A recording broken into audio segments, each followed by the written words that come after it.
The Green Bay Packers have a huge advantage that just a lot of teams out there don't have. What am I talking about, guys? Before I get in, if you like the content, please hit that subscribe button for me. So there's three teams that, in my opinion, do it right, and it's the three Ps. It's Pittsburgh, Patriots, and the Packers that as a whole have done it right, and that's building and relying on the draft to build their team successes rather than looking to free agency. Of course, they do look to free agency at times when they need to, but they don't push the envelope overpaying for guys out there in free agency.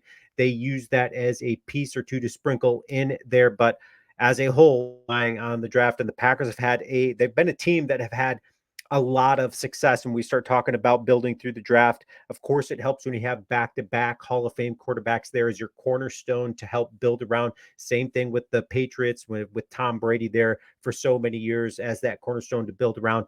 But when we start talking about Brian Gutekunst and what he has done so far since joining the Green Bay Packers as a general manager, he's had some success moving up and down in the draft. He's going to have that ability to do so this year, having 11 picks. Time's going to tell.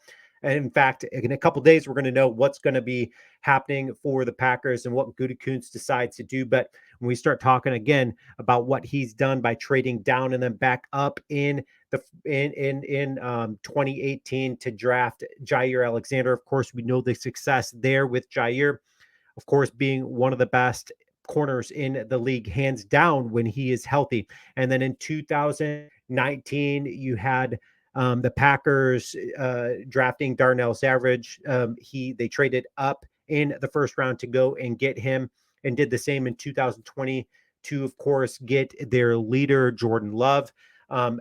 Gutekunst took a lot of heat for that.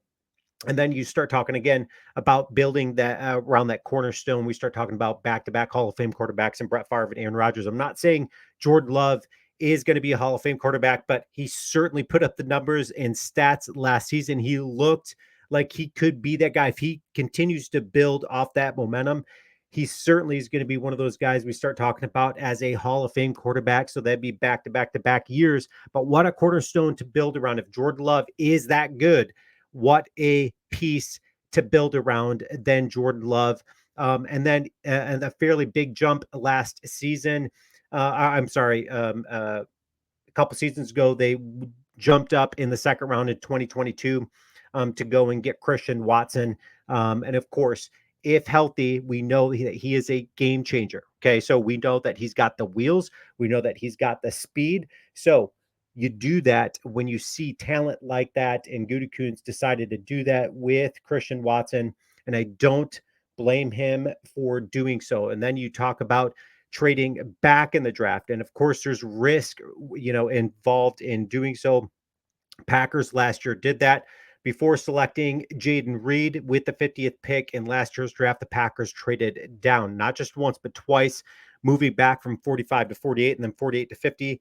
Of course, you accumulate draft capital by doing so. But again, there's a risk reward with that. And that's, your player may not be available when doing so.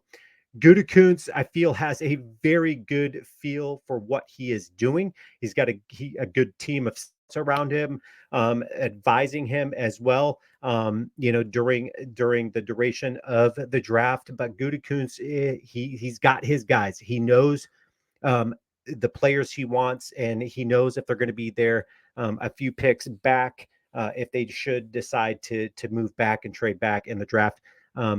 Time is going to tell, guys. Leave your comments. Let me know what you think of Brian Gutekunst and his abilities to do so, and whether or not you think the Packers will be trading up or back in the draft. Go Pack, go.